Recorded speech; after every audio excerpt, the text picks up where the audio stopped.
Napolitano. Judge, we got some legal things to talk to you about. First of all, and we started this chatter yesterday. Apparently some Democrats are worried about Hillary, whether or not she's up to snuff when it comes to health-wise, could make it across the finish line.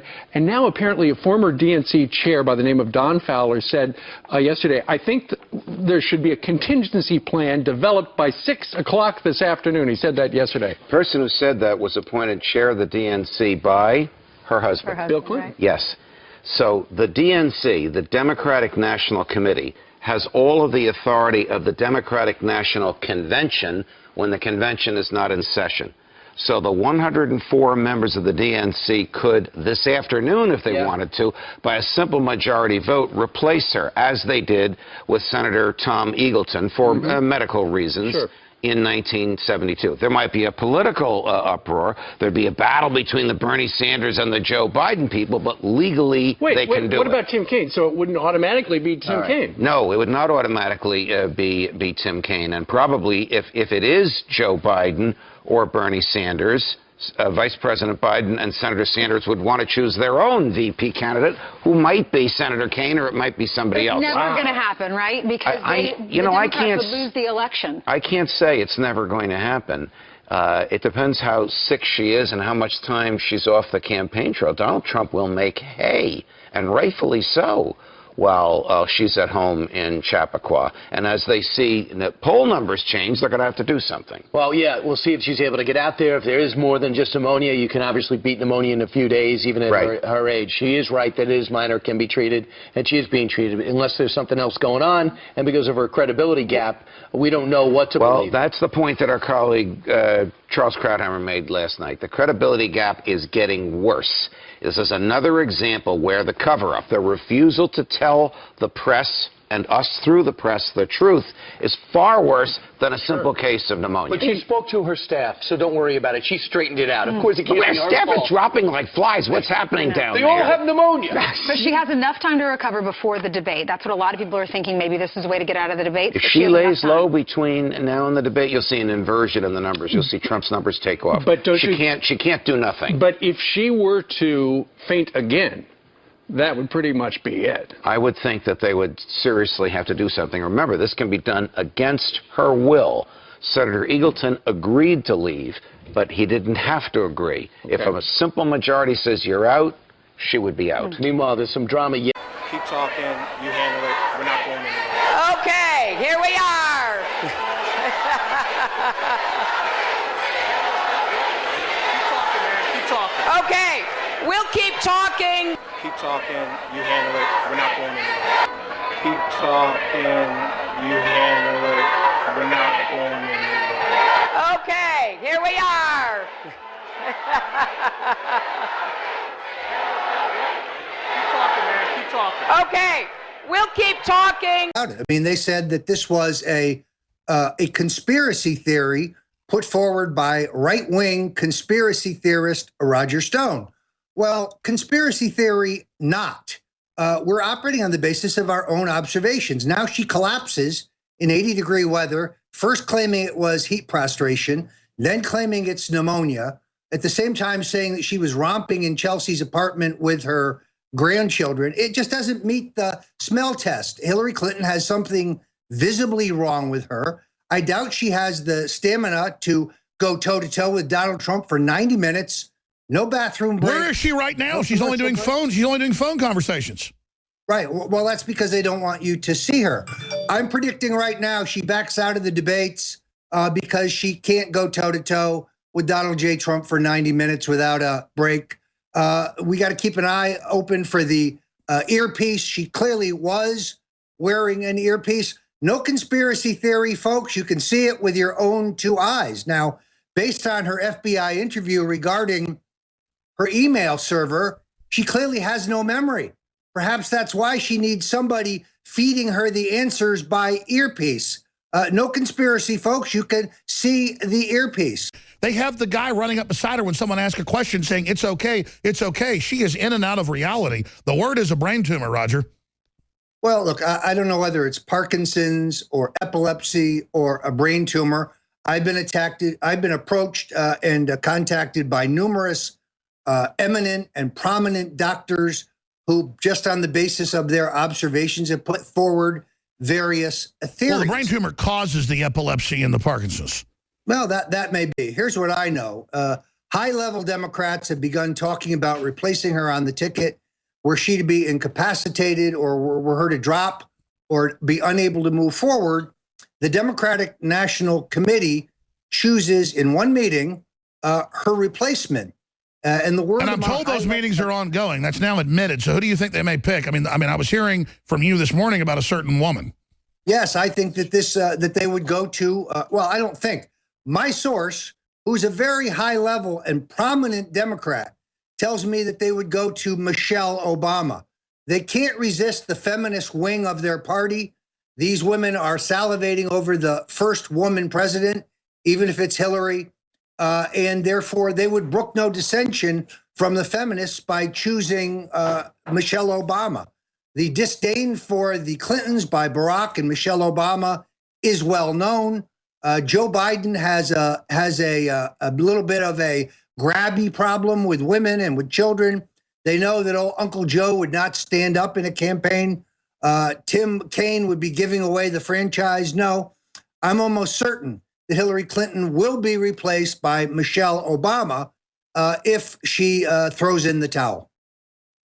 And she was even better last night before she went to sleep. She had a good night's sleep. She just got dehydrated yesterday. Is that what happened? You got dehydrated? Yeah. Because when you look at that collapse, that video that was taken, you wonder if it's not more serious. No, than dehydration. She's been, well, if it is, it's a mystery to me and all of her doctors. Rarely, but on more than one occasion over the last many, many years, the same sort of things happened to her when she just got severely dehydrated. And she's worked like a demon, as you know, as Secretary of State and as a senator, and in the years since. But more importantly, she's on a grueling campaign. Yeah. And but you know what that's like, and she's older than you were when you ran. And she had 2.5 hard days before the day when she got dizzy. Today she made a decision, which I think was correct, to cancel her campaign day. Right. To take one more day to rest. Is it possible that she will be away for weeks from the campaign trail? No, not a shot. I'll be lucky to hold her back another day. You okay?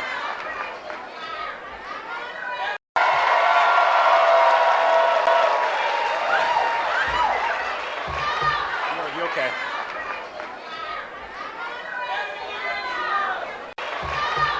You okay?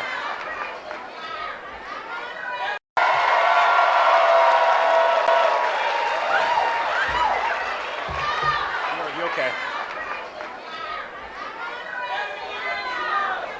Keep talking. You handle it. We're not going anywhere. Okay, here we are. Keep talking, man. Keep talking. Okay, we'll keep talking. Keep talking. You handle it. We're not going anywhere. Keep talking. You handle it. We're not going anywhere. Okay, here we are. Keep talking, man. Keep talking. Okay, we'll keep talking, and apparently these people are here to protest Trump because Trump and his kids have killed a lot of animals. So. But meanwhile, the Democrats' main concern is that Donald Trump Jr. is hunting triceratops. Yeah, hunting animals that literally don't exist in our time. This is the hysteria of the left. Anything to change the subject from the question of Hillary's health. I'm proud to be a deplorable if that means I'm thrown into a grab bag with you and many other patriots. But I don't like the fact that Hillary is denigrating average people. Homemakers, farmers. It shows her disconnect that Obama got caught with bitter clingers in a secret meeting. She's out in speeches saying half are bad. Her minions say we're all bad. Let's talk about that disconnect, because I think this is the magic moment. Go ahead. Yeah, no, I think you're absolutely right.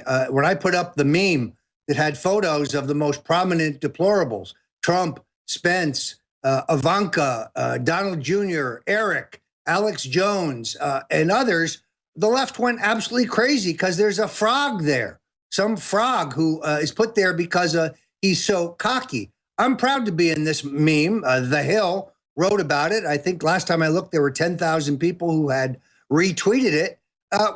We're mocking them. See, the left has no sense of humor. These folks have no sense of humor. But this reminds me of Mitt Romney in the 47%. When he wrote off 47% of the voters, why the skies fell in. It was Armageddon. The mainstream media went crazy. He just mildly said 47% are being taken care of. They don't care. She's saying we're deplorable. Well, and she denigrates average people. She's denigrating Trump's voters who are supporting him in good faith. So it's elitism is what it is, Alex. And to me, it's repugnant, which is why I chose to mock her with that particular image. You're absolutely right. And they just... she's obviously deteriorating quickly, and I've got sources that say it is brain tumor metastasization. The first tumor removed 2012. I mean, we have the Secret Service that said she's got lifts on the vehicles, is falling down. You see it. I mean, that's real Secret Service.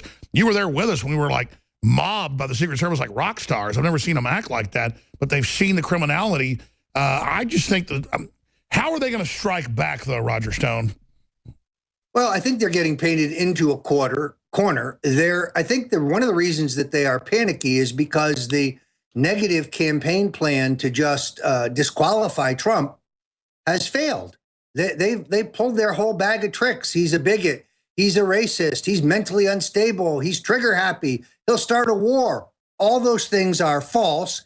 The American people aren't buying, and that's why they're panicky, because in the 1980s playbook that they use, this should have blown Trump away. This should be a 10-point race today. And it's not. It's either even or Trump may be slightly ahead. Her candidacy is imploding before our very eyes. It just shows you two things. One, that the power lust and the greed of the Clintons is unabated, with both of them in poor health, with both of them lacking the stamina for a national campaign. They still are grabbing for the golden ring. Then secondarily, the other thing we see is that their decades-old abuse of the Secret Service, who they've called pigs and who they treat like servants, comes back to bite them when Secret Service agents leak the fact that she is gravely ill and that she has no stamina. So they have reaped what the Clintons have sown. What do we do next? Well, I think that we continue exactly where we are. All of this, Alex, increases the odds that they will attempt to steal this election through machine manipulation. All of this tempts the Clintons and the machine Democrats to steal this election, not just through voter fraud, but through machine manipulation. No, folks, it's not far-fetched. No, it's not outlandish. It's not, as Barack Obama said, ridiculous. Terrific piece on Fox last night with Brett Baer, talking about multiple examples of people voting multiple times, people voting in several states at the same time. People I know that aren't even religious are saying it seems like God's doing this. Well, the large number of African Americans who just come up to me in the street, recognize me from InfoWars and other places as Trump's guy. They don't even know my name, but they want to high-five me. This whole idea that Trump is a racist is going to get disproven on Election Day, when I predict to you he gets the highest percentage of African-American votes of any Republican in my lifetime. He's going to... Well, the polls already show that, and that's what's freaking him out, is that they're 54 days out from the election, and everything they're doing is turning into crap. Well, the Clintons want to keep black folks on the plantation. Donald Trump wants to make them prosperous, wants to get them a piece of the American pie, wants to make them employers, not employees. And black folks I talk to get it. They totally get it. They're tired of being used and forsaken by the Democrats at election time. If you look at the employment statistics for African Americans, or for Hispanics for that matter, under this current president or under Bill Clinton, they are disgraceful. And as you say, they are, well, globalism is designed to make us poor. So if he just takes us, the foot off our neck, it'll help. Exactly. But you mentioned Tim Kaine, the VP candidate, who they're trying to float back there in the background, but you think it'll be Michelle Obama. I know you got some big news breaking the next few days at stonecoldtruth.com and infowars.com. Can we get into that a little bit, or should we save it? Well, I think that that there's going to be a public examination of how and why Gaddafi was removed in Libya that is going to truly shock people. Now, I don't want to telegraph our punches, so I don't want to get any further out there. But let's just say it's WikiLeaks level. Without any question, it will rock this entire race. It is just around the bend. There has been enormous research done regarding the removal of Gaddafi that will speak to both Hillary's motive, means, and the way it was done that I think is going to shock people. Let's sum it up this way. Black lives matter unless you live in Libya, in which case Hillary borrows $1 billion to bomb you into submission. And Gaddafi was ready to walk. And she just wanted to blow the hell out of the country. Well, too many of her major benefactors at the Clinton Foundation had a major stake in the removal of Gaddafi. Now, we don't know where his wealth went. We don't know where his world-class weapons went. But we do know that he had agreed to all the conditions to leave the country. This is a stunning story that the American people need to know. Wow, Roger Stone, stonecoldtruth.com. How do you expect them to strike back? Where else do you see this? I mean, other areas we should be watching. Well, the only option left to open to them is to come up with some smear of Donald Trump. But they're getting to the bottom of their bag of tricks. They played all their classic bag of tricks. I'm sure you remember the totally phony lawsuit filed against Trump, claiming by an unnamed woman, claiming that he had raped her. Completely and totally bogus, false, meant to distract from Bill Clinton's relationship with the child molester and the convicted pedophile, Jeffrey Epstein. And by the way, Hillary's top aides, Huma Abedin and Cheryl Mills, and the White House social secretary, all of their direct private phone numbers found in Jeffrey Epstein's personal phone book when he was arrested. That's right, Clinton flying around on it. So we have a tripling, quadrupling down on lies, a desperate corporate whore media that could do anything. They may say Donald Trump is eating little children. I mean, just get ready for anything. But they're so discredited, it's not going to work. Well, and the toothpaste cannot be put back in the tube. We're not in the 1980s, where the Clintons could mow and browbeat the three major networks into covering a story and pretending it's not news. That's just not going to work anymore. There's too much exchange of information. Is it fair to say they're in a total panic right now? Yes, I think they're in meltdown mode because Trump was supposed to be easy to dispatch. Look, if you go back and I remember, he wasn't going to win the nomination. He wasn't. It was all delusion. Well, if you go back and read Hamilton Jordan's memoirs, he tells you that Jimmy Carter fervently wanted to run against Ronald Reagan. He felt that George Bush or John Connally or Howard Baker would have been much tougher. So Reagan was his preferred opponent. Massive miscalculation. Now I believe the Clintons have made the exact same miscalculation. In Donald Trump, they have a man of enormous courage who has no fear about going anywhere in the Clinton. And that's why he's winning so many people, marching into those churches, getting out on those hot tarmacs, circumventing the Black Lives Matter thugs, charging in, giving 2-hour speeches on 115-degree tarmacs. I mean, it's pure Americana. Well, headed to Baltimore today to once again underline the fact that the policies of Obama and Clinton have failed African Americans, have failed our inner cities. Alex, let me say this.